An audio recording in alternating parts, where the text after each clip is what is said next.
একদিনের জন্য এসেছিল? কই, আমি তো তেমন কিছু শুনিনি। তাহলে দীপা তুই এত আকুল হচ্ছিস কেন? সূর্যকে খোঁজার চেষ্টা তুমি চালিয়েছো, ওই মেয়ে কি একবারের জন্য করেছে সেটা? খুঁজে বার করলে তো ভালোবাসার জোরে। ভালোবাসাকে তুমি এখনো শুধু মায়ার নাম দেবে? খুব কষ্টের, তাই না ভিক্টর?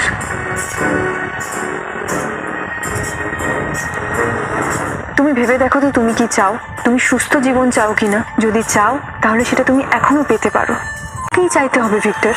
তোমার আর কিচ্ছু চাওয়ার নেই, কিন্তু তোমাকে একজন চায়, বড্ড ভালোবাসে তোমাকে। তিস্তা, আর কেউ নেই।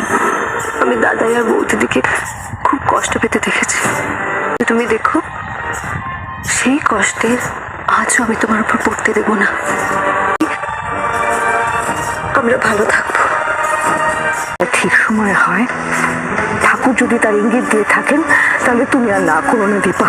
ওলট পালট হয়ে গেছিল, সেসব না হয় খেলার ছলে ঠিক হোক দীপা।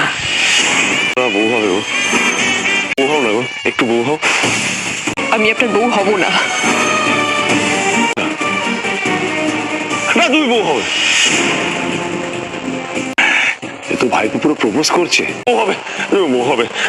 তুমি একটু হও না। কত মিষ্টি করে বললো, আর না করিস না। কেন নেই তো, এসো এসো এসো এসো। সিঁদুরটা পরাতেই যাবে এমন সময় দেখা যায় গাড়ি থেকে ইরা নেমে আসে।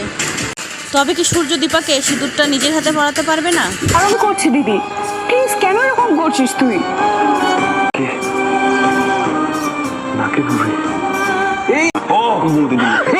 না না না, এক সেকেন্ড দাঁড়া, এক সেকেন্ড দাঁড়া। করি তো, একবার দেখে নে দাদা, একবার দেখে নে। নাও শুধু ভালো করে দেখ কিভাবে নিচে, দেখ, দেখেছিস? দীপার কথায় ভিক্টরের অনুশোচনা হতে থাকে এবং মনে মনে তিস্তাকে ভালোবাসে। হয় বুঝলেন? সিঁদুরটাই বল। এ অসম্ভব, এটা আমি করতে পারবো না, কিছুতেই না। না তুমি দীপা, অন্য কারো স্মৃতি সিঁদুর আমি কেড়ে নিতে পারবো না। আমি ভেসে যাবো না। কি কথা ভাবছিস দিদি? কার জন্য নিজের খুশি আবার ভাসিয়ে দিচ্ছিস?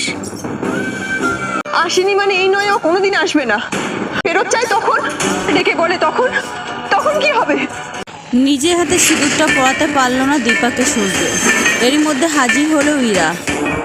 ইরা?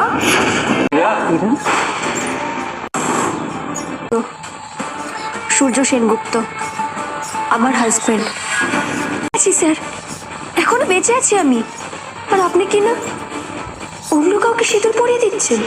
ইরাকে দেখে সূর্যর মাথায় প্রচন্ড যন্ত্রণা হয় আর কিছু মনে করার চেষ্টা করে। এই তো আমি আপনার সামনে, আপনার ইরা। চিনতে পারছেন না আপনি? ইরাকে দেখে সূর্য ভয় পেতে থাকে আর সেদিনের হাসির কথা বারবার মনে পড়তে থাকে। কি করছেন? আমি তো ভাবতেও পারছি না আপনার এরকম অবস্থা হলো কি করে। হয়েছিল, তুমি আসোনি কেন? তুমি কি জানো সূর্যর কি হয়েছিল, কি অবস্থা হয়েছিল? আর আজ হঠাৎ করে এখানে এসে স্ত্রী হওয়ার দাবি করছো তুমি কোন মুখে? জানো? জানি জানি, আমি সব জানি। আমি জানি আর আমার ভাগ্যও জানে। পরীক্ষায় ফেললে কি হচ্ছে কেন হচ্ছে কিছু বুঝতে পারছি না। আমি বুঝতে পারছি না, এতদিন ইরা নেই, ইরা নেই, ইরার কোনো খোঁজ নেই। আর আজকে ইরা কোথা থেকে উঠে এলো? মাথাটা কাজ করা বন্ধ করে দিয়েছে। তাকান আমার দিকে। চলে যাও এখান থেকে, চলে যাও, চলে যাও এখান থেকে, চলে যাও, চলে যাও, চলে যাও এখান থেকে। সূর্য রেগে গিয়ে ইরার মাথায় প্রদীপ দিয়ে আঘাত করতে যায়, কিন্তু ভুলবশত দীপার মাথায় লেগে দীপার মাথা থেকে গলগল করে রক্ত বের হতে থাকে। শেষ মুহূর্তে সিঁদুরদান পর্ব হয়েই গেল সূর্যর সাথে দীপার।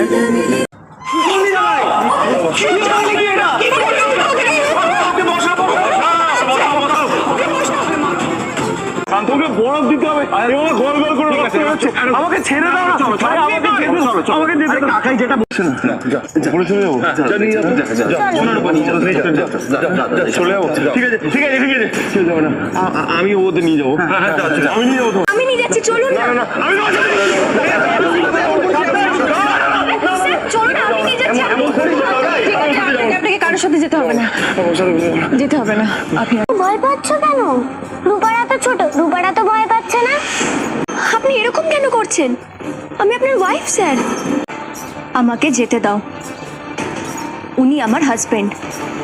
তুমি আমাকে এইভাবে আটকাতে পারো না। কোথায় যাচ্ছ তুমি? কোথায় যাচ্ছ মানে?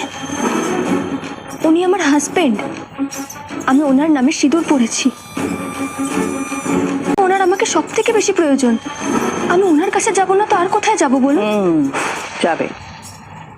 তার আগে আমার ছেলের এই অবস্থা কি করে হলো? আমি জানি না। না, আর এদিকে বলছো তুমি সূর্য স্ত্রী, আর দীপাকে কোথায় যাবে? তুমি কোথায় ছিলে তাহলে সেটা আমাদেরকে আগে বলো।